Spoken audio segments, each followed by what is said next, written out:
തന്ത്രിയുടെ അവകാശങ്ങളും തന്ത്രിയാണ് ആചാരപരമായ കാര്യങ്ങളിൽ അവസാന വാക്കെന്നുള്ള നിലപാടിന് വേണ്ടി വാദിച്ചിട്ടുള്ള കേരള ദേശീയ മാധ്യമങ്ങളിലും ഹൈക്കോടതിയിലും ഒക്കെ പോയിട്ടുള്ള ഒരു വ്യക്തിയാണ് ഞാൻ. പക്ഷേ അഡ്മിനിസ്ട്രേറ്റീവ് കാര്യങ്ങൾ തന്ത്രിയുടെ കീഴ് വരുന്നതല്ല. അതായത് അവിടുത്തെ പൂജ, ആചാരാനുഷ്ഠാനങ്ങൾ, റിച്വൽ, ഇത്തരം കാര്യങ്ങൾക്കാണ് തന്ത്രിക്ക് പരമാധികാരം. ഏതൊരു അമ്പലത്തിലെയും പരമാധികാരം തന്ത്രിക്കാണ്. ദേവന്റെ പിതൃസ്ഥാനീയനാണ്. എന്നാൽ അവിടത്തെ ഒരു വിളക്ക് ചീത്തയായിരിക്കട്ടെ, ആ വിളക്ക് എങ്ങനെ പൂജിക്കണമെന്നേ തന്ത്രിക്ക് അധികാരമുള്ളൂ. ആ വിളക്ക് മാറ്റുക, പുതിയ കാര്യങ്ങൾ കൊണ്ടുവരിക, ഇത് തന്ത്രിയുടെ അനുമതിയോടുകൂടി ദേവസ്വം ബോർഡ് അഡ്മിനിസ്ട്രേറ്റീവ് കാര്യങ്ങൾക്കായി ചെയ്യുന്നതാണ്. ഇതാണ് ഇതിന്റെ സത്യം. രാഹുൽ, ഞാൻ തടസ്സപ്പെടുത്തുകയല്ല. രാഹുൽ, അങ്ങനെയെങ്കിൽ ഈ ഉത്തരവ് തന്ത്രി കണ്ടിട്ടില്ലേ?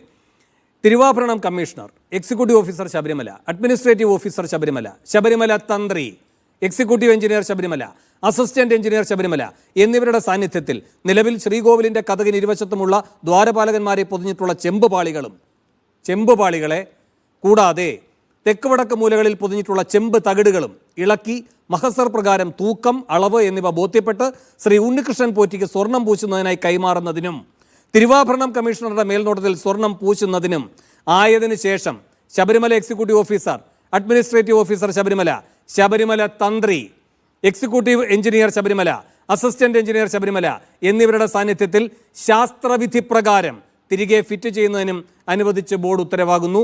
തിരുവിതാംകൂർ ദേവസ്വം ബോർഡിന് വേണ്ടി സെക്രട്ടറി ഒപ്പ്. ഇതിൽ തന്ത്രി അറിഞ്ഞിട്ടുണ്ട് എന്നത് വരുന്നു, തന്ത്രിയുടെ സാന്നിധ്യം വരുന്നു. തന്ത്രി ഇത് ഫിറ്റ് ചെയ്യുന്നതിലടക്കം ശാസ്ത്രീയമായി പുലർത്തേണ്ടത് എന്തൊക്കെ ആചാരങ്ങളാണോ അത് നിർവഹിക്കേണ്ടതുണ്ട് എന്നൊക്കെ പറയുന്നു. അപ്പൊ ഇതിൽ തന്ത്രി ഒരു പാർട്ടിയാണ്. രാഹുൽ, ഇവരെല്ലാരും ഇത്തരം കാര്യങ്ങളെ അറിയിച്ചു കാണും. പക്ഷെ അവർ ഒന്നും അറിയാത്തൊരു കാര്യം, അല്ലെങ്കിൽ തെറ്റിദ്ധരിക്കപ്പെട്ട ഒരു കാര്യം കാണും. കാര്യം അത് ചെമ്പ് മാത്രമല്ല, ചെമ്പിൽ സ്വർണം ക്ലാഡിംഗ് ഉള്ളതാണ് എന്ന കാര്യത്തിൽ ആർക്ക് സംശയം വേണ്ട. കാര്യം ഇന്ന് പഴയ മാധ്യമങ്ങളും അവരുടെ വാർത്തകളും എല്ലാം കൃത്യമായി വരുന്നുണ്ട്. ഇല്ലെങ്കിൽ 1999 ദേവസ്വം കിട്ടാതെ പോകുന്ന ദേവസ്വം രജിസ്റ്ററിനുള്ളിൽ ഇത് ചെമ്പാണെന്ന് എഴുതിയിരിക്കണം. ഇതുവരെ കിട്ടിയിട്ടില്ല ആ രജിസ്റ്റർ എന്നാണ് ഹൈക്കോടതിയിൽ പറഞ്ഞിരിക്കുന്നത്. 1999 നമ്മുടെ റൂഫ്, ബാക്കിയുള്ള കാര്യങ്ങൾ, അതോടൊപ്പം വളരെ വ്യക്തമായിട്ട് ദ്വാരപാലകന്മാരെയും സ്വർണം ക്ലാരി കിട്ടുന്നത്. ഞാനൊക്കെ പോകുമ്പോൾ, നമ്മളെല്ലാം പോകുമ്പോൾ കണ്ടിട്ടില്ലേ, നിങ്ങളുടെ എല്ലാം പഴയ വീഡിയോയും ഫുട്ടേജും ഉണ്ടല്ലോ, അത് സ്വർണ്ണമല്ലേ, അതെങ്ങനെ ചെമ്പായി? അപ്പോ ഇനി ഒരു കാര്യം കൂടെ, പല ആൾക്കാരും തെറ്റിദ്ധരിപ്പിക്കാൻ നോക്കുന്നത് അത് സ്വർണ്ണമാണോ ചെമ്പാണോ എന്നൊരു ഡിബേറ്റ് ആണ്. അങ്ങനെയല്ല. ചെമ്പ് പാളികൾക്ക് മേളിൽ സ്വർണം ക്ലാഡിംഗ് ഉണ്ടാകുകയാണ്. ചെമ്പ് പാളികളുണ്ട്, അതിന്റെ മേളിൽ സ്വർണം ക്ലാഡിംഗ് ഉണ്ടാകുകയാണ്. അതുകൊണ്ടാണ് അതിന് ആ സ്വർണ്ണ നിറം ഉണ്ടാകുന്നത്. അത് സ്വർണം തന്നെയാണ് എന്ന കാര്യത്തിൽ ആർക്കും സംശയം വേണ്ട. അവിടെ സ്വർണം ക്ലാഡിംഗ് നടത്തിയിട്ടുണ്ട് എന്ന കാര്യത്തിൽ സംശയമില്ല. ഇനി ഈ ചർച്ച പോകുന്ന വഴി കൂടെ പറയാം. ഞാനും ശ്രീ വേണുവും 2 ദിവസം മുമ്പ് സംസാരിച്ചപ്പോൾ വരെ ഇതൊരു പിഴവ്, പ്രൊസീജിയറൽ എറർ, ടെക്നിക്കൽ എറർ പോലുള്ള കാര്യങ്ങളുടെ പരിധിയിൽ നിൽക്കുകയായിരുന്നു. ഇന്ന് അതൊരു ക്രിമിനൽ കോൺസ്പിറസി ആണോ എന്ന സംശയത്തിലേക്ക് മാറിയിരിക്കുന്നു. കാരണം ഇന്ന് ചില മാധ്യമങ്ങളടക്കം റിപ്പോർട്ട് ചെയ്യുന്നത് കൊണ്ടുപോയ ഈ നമ്മുടെ ദ്വാരപാലകരുടെ പാളികളല്ല തിരിച്ചു കൊണ്ടുവന്നത്. വിനീത് ജെയിൻ എന്ന് പറയുന്ന ബാംഗ്ലൂരിലുള്ള ഒരു വ്യവസായി, വിനീത് ജെയിൻ എന്നാണ്, അല്ലെങ്കിൽ സബ്ജക്ട് കറക്ഷൻ, അവിടുത്തെ ബാംഗ്ലൂരിലെ ഒരു അമ്പലത്തിലേക്കാണ് ഉണ്ണികൃഷ്ണൻ പോറ്റി കൊണ്ടുപോയെന്നും സബ്ജക്ട് ഈ വിനീത് ജെയിൻ എന്നാണ് ഞാൻ ചില മാധ്യമങ്ങളിൽ വായിച്ചത്. ജെയിൻ എന്നുള്ള പേര് അവിടെ ഉണ്ടെന്ന കാര്യത്തിൽ എനിക്ക് സംശയമില്ല. അപ്പൊ അദ്ദേഹം ഹൈദരാബാദിൽ നിർമ്മിച്ച് ചെന്നൈയിൽ വെച്ച് അത് ഗോൾഡ് പ്ലേറ്റ് ചെയ്ത് കൊണ്ടുവരികയാണ് ചെയ്തതെന്നാണ് ചില മാധ്യമങ്ങൾ റിപ്പോർട്ട് ചെയ്യുന്നത്. അങ്ങനെയാണെങ്കിൽ അതായത് ഒറിജിനൽ ആയിട്ടുള്ള ഇവിടുത്തെ ചെമ്പിൽ സ്വർണം പൊതിഞ്ഞ പാളികൾ എവിടെ? ഇത് മാറ്റാൻ ഈ ഉണ്ണികൃഷ്ണൻ പോറ്റിക്ക് ആര് അധികാരം കൊടുത്തു?